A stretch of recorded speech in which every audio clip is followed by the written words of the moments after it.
Salut à tous, c'est Narges pour le Monde Afrique. Alors aujourd'hui, rencontre avec l'une des chanteuses les plus influentes du continent africain, Yemi Alade, qui sort son 4e album, Woman of Steel.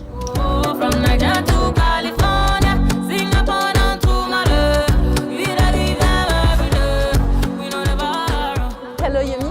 Hello. How are you? I'm good, thank you. So, just to start, if you have to pick one of the songs of your last records, Woman of Steel, which one would you pick? Oh, why do you guys do this to me? Okay, so today and right now, I feel like Somto.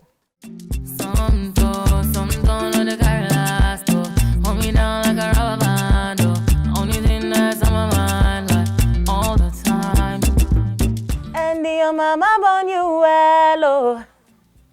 I know they lie, you're sitting on the smell, oh. Yeah, your small selfie bust my brain, oh. Yeah, I know fit to understand, oh. Somto, somto, somto, I miss you so. Yeah, that's it. And I feel like you spend a lot of time singing, even when you're not recording or on stage, because before we started this interview, you were just singing and singing. Yes, I think singing is my happy place. Music is my happy place. And how did it start for you, like being in this happy place? As a kid, I just loved music, and anywhere I heard music, I would go there. And I started learning how to sing new songs, and I would represent all my schools in musical competitions. But as I grew older, I realized that if the air around you is tense, if you're worried, if you play music, it calms you, it distracts you, it takes you to a nice place, you know?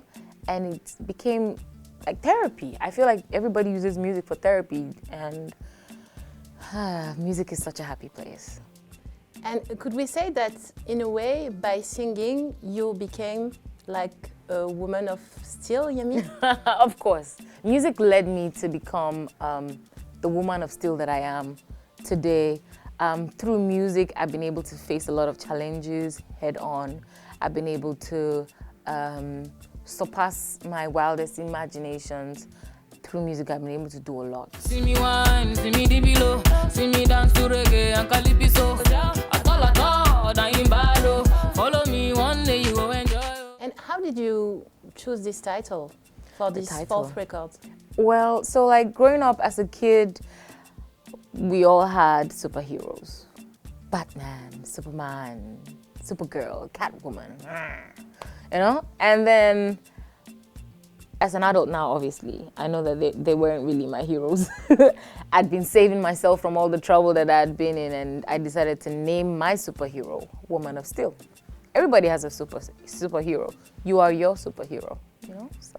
And is it also, in a way, trying to maybe be a superhero for the others? Because maybe they have a lack of representations? Of course.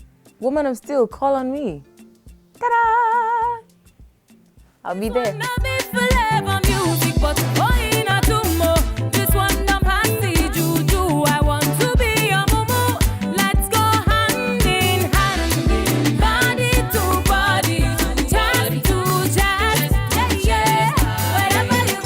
And on Women of Steel, you embody trance. And you have, for instance, this song with Angélique Kidjo. Yeah. What does she represent for you? Woman of Steel is a movement for strong people, obviously. Is a testimony album of where I was to where I am now. And it only made sense to definitely have a feature from a great woman like Angélique Kidjo.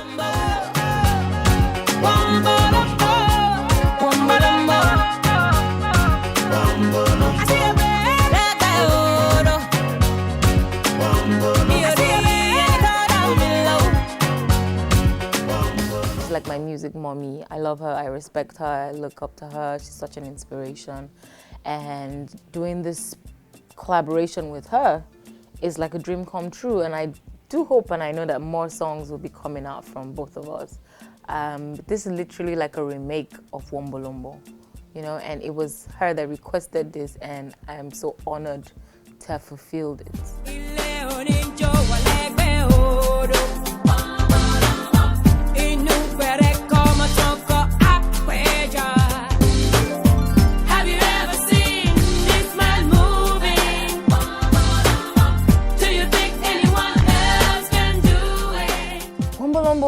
Is such a jam. It's such a jam right now. I've always loved Wombolombo, Wombolombo, Wombolombo, Wombolombo, Wombolombo, Wombolombo, Wombolombo.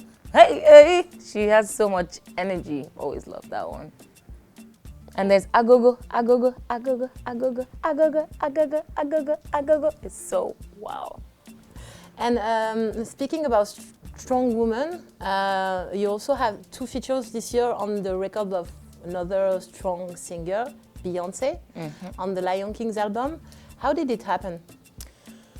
Okay, wow, Beyonce. Her company, Parkwood, reached out to my management as a Fizzy Music Group, and in the beginning we thought that it was a scam email. We didn't believe that it was for real, and eventually my manager decided to reply, and it turned out that they were for real. I had concerts in Las Vegas and some places in America, and I was able to go to LA, which is where her office is. Luckily for me, or as God will have it, they were just about to wrap up the project because they had been trying to reach us for over 2 months. And so they were going to wrap it up in the next 1 week. They had already chosen 150 songs, and I'm not yet on the project. I just said, okay, do you know what?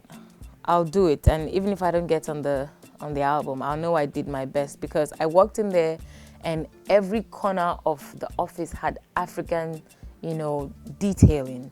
And I was just happy to know that someone else felt as strongly as I felt about Africa. Someone else was happy and openly celebrating Africa. Anywhere you go, London, USA, nowhere be like Africa, nowhere be like home.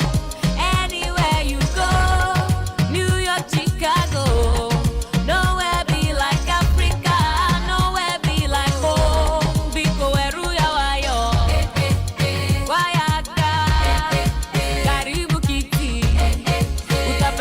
It's crazy that the entire world wants something African drums, African sound, the African melody, the African lingua.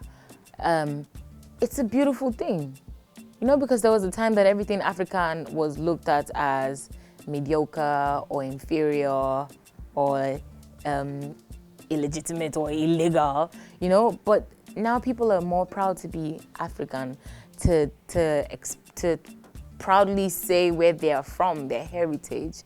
I'm happy that musically we're building the bridge. And I feel that music also has a very, very big role to play. Like, music actually made this possible. It gave Africa a new face, a new name. And did you think about this at the beginning? Oh no. In the beginning, I didn't know so much about where I'm from. I had details that I was taught in school, but I hadn't fallen in love with culture. It was in my journey into music that I fell hopelessly in love with culture, and that is what I preach everywhere I go. And I don't know what to do. And he talk say I no do like the way Cynthia they do. Johnny give Uche belle. He talk say he want marry nene. Walk him kedi feneme. Johnny Mo, I'm looking for my Johnny. Where is my Johnny? Johnny Mo. And if we have to look back at your first record, so with the massive hit Johnny, where? On Kings of Queens. Yes. And about this song, you explained that this leaked because the song was leaked, and this leaked saved your life. Yes. It's crazy. I'm not sure Johnny is a song we ever would have released. It's very possible that we would have forgotten. because it was different from every other song I had recorded or put out there officially. And we said, okay, let's promote it then. And then I find myself here in a good place, you know? And I'm thankful for the person that leaked my music. I don't want more of my music to be leaked anymore though, but unless you think it's a hit, that kind of hit, yes, please leak it.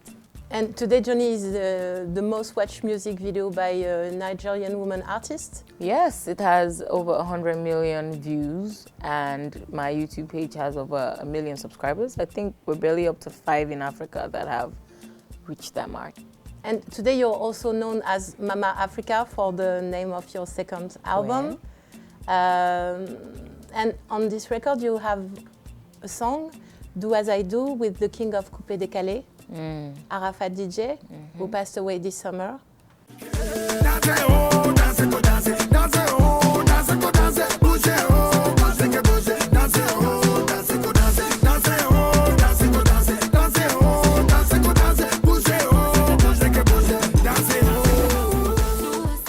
How did you meet at first? I met DJ Arafat, his soul rest in peace. I met him here in Paris. I was on tour and I'd always wanted to meet him. And so he couldn't really speak much English and I couldn't really speak much French, so we're just using hand gesticulations, and you know, we vibed with each other. He's a cool guy, he's really funny and full of life, and he was showing me some dancing. I should move my body like that, move my body like this. I'm like, I don't get it. What do you want people to keep in mind about you, about your music, Yemi? My legacy definitely, when it comes to my music, would be for people to see that nothing is impossible, to see that someone like me can make it this far, and so any other person out there can. And that music is not just about stage and the life and celebrity status, but also about giving a voice to those that don't have a voice. Thank you very much, Yemi. Yes. Thank you. Merci beaucoup.